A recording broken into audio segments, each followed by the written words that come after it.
How's it going, everyone? And welcome back to Rangers Rundown. An annoying loss tonight. The Rangers lose the season series against the Minnesota Wild. They lose both games. They lost the first game back on Hank's retirement night, and then they lose tonight in annoying fashion. Through no really fault of the Rangers, I guess you could make an argument either way. I'll make the argument that the Wild were just one step ahead of the Rangers pretty much the entire night. So let's talk about this. Kreider, Zibanejad, Lafreniere, Panarin, Strome, Hunt, Gaudreau, Hedl, Gauthier, Gettinger, Brodzinski, Reeves, Lindgren, Fox, Miller, Trouba, Nemeth, Schneider, and Georgiev was in net tonight. A point that I'm sure will be argued back and forth until the end of eternity in Rangers fandom. Rangers going back to the 12 forwards, 6 defensemen tonight, which, seems pretty normal to me.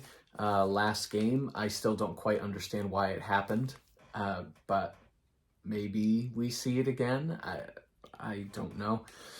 So we get into the first period, both teams struggling to set up offense for the first 3.5 minutes. It was, just back and forth hockey. Georgiev has a good save on a wraparound attempt. The second line able to stir up some offense, keeping the puck in the offensive zone for most of their shift. Georgiev, very good save on Eriksson Ek, who was open in the slot. Gauthier and Gaudreau have a 2-on-1-ish.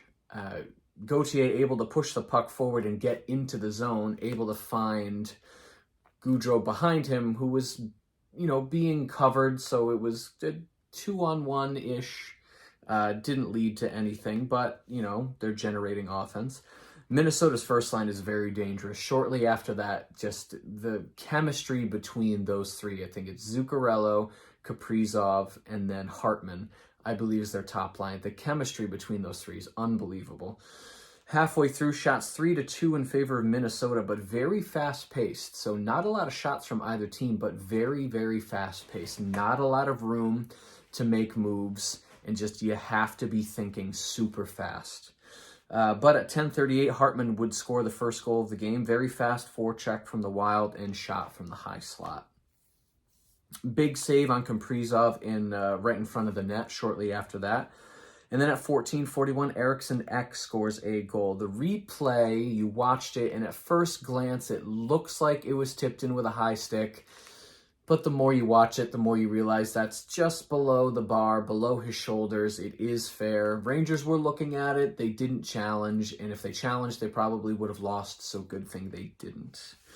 Good grinding shift by the fourth line with about 3.5 minutes left, and then Kreider and Lafreniere almost took up for a goal with about a minute left in the period.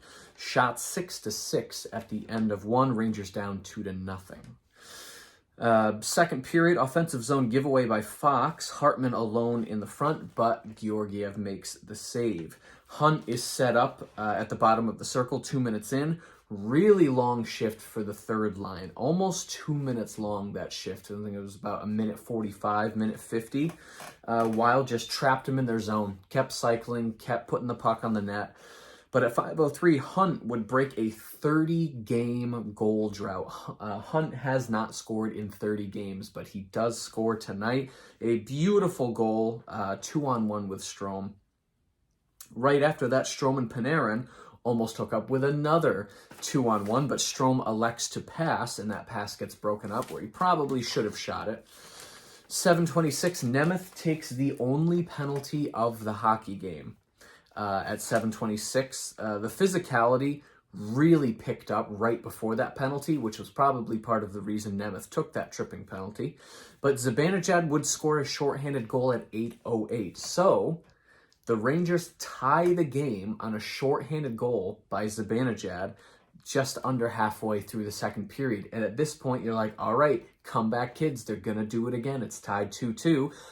No, Fiala would score a power play goal on that same power play. Rangers just couldn't clear the puck out of their own zone. So Wild get their lead back 3-2. Teams are getting very physical and heated after that, and Reeves is also for some reason playing on the first line, and he would stay there for most of the rest of the game. Is Reeves an upgrade from Lafreniere? If your answer is yes, you're ridiculous. 8.5 minutes left. Kaprizov with a one-on-one against Miller, and he just puts his shoulder right into Kaprizov, knocks him on his butt. It was really funny to see, because that's how you got to handle a one-on-one with a really skilled player. Just take them completely out of the play. 13:08, Foligno scores a goal. It was a partial breakaway, and that was the fifth odd man rush that the Rangers had led up on Georgiev, who does not do well with odd man rushes and breakaways, as showcased tonight. Georgiev completely robs Zuccarello in front with about 2.5 minutes left, though, and that was a really good pad save. I'll give him credit on that one. But at 17:44, Fiala would score his second goal of the game, putting the Wild up 5-2. So the Rangers tie at 2-2 after being down 2-0, but then the Wild says nope, and they go up 5-2 before the second period even ends. Just over a minute left, the fourth line hits the crossbar on a weird bounce. Shots 11-7 for Minnesota in that second period. Reeves starts the third period on the top line for some stupid reason. The fourth line gets close with 3.5 minutes in. Georgiev, great save 5 minutes in, and then a couple more great saves 7 minutes in. So he is doing his best to keep the Rangers in this game.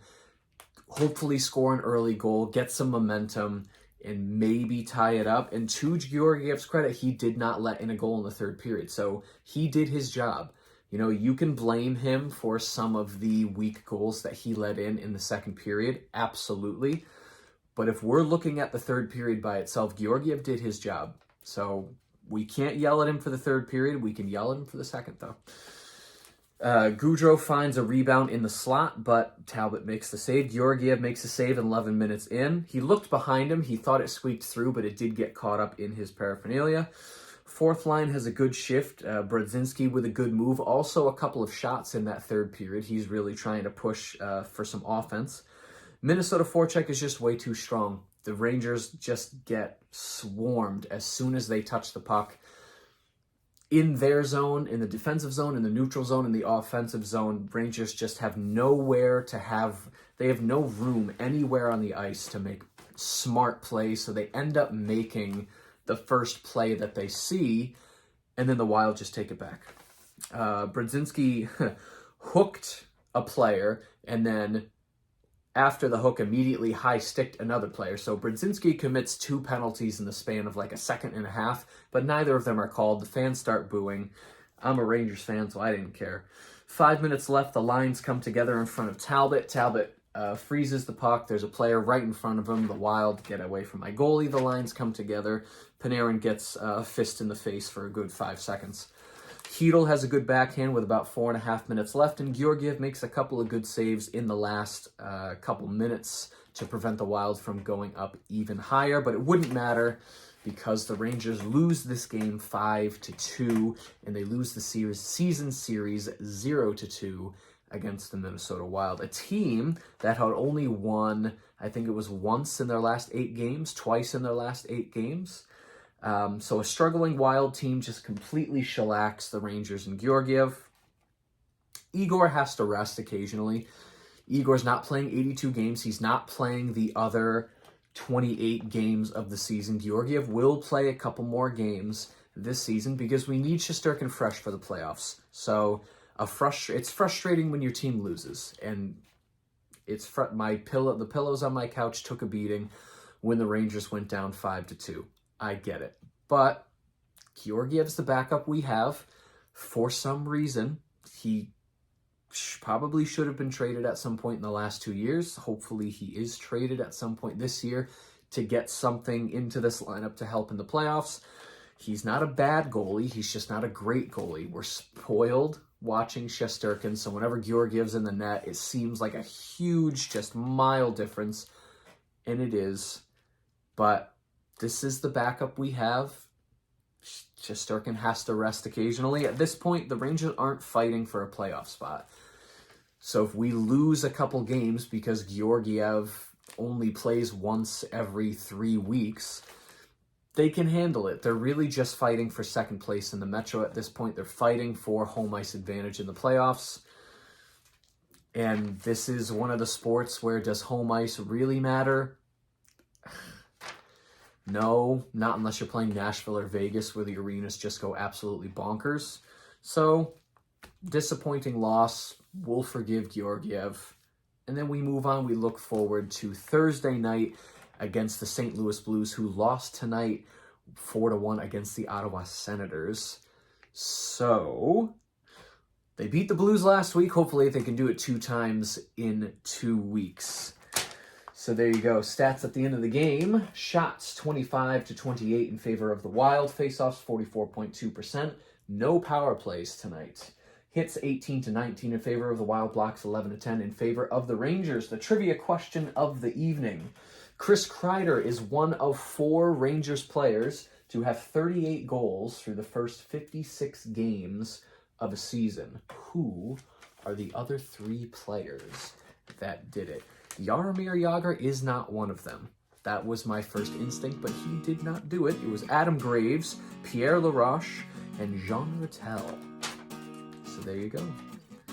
Rangers play again Thursday night in St. Louis. That game starts at 8 o'clock, so another slightly later game than usual, but hopefully they can put together a win when Shesterkin gets back into the net. If you enjoyed this video and you'd like to see more videos like it, be sure to hit the subscribe button. Thank you so much for watching, and I will see you in the next rundown.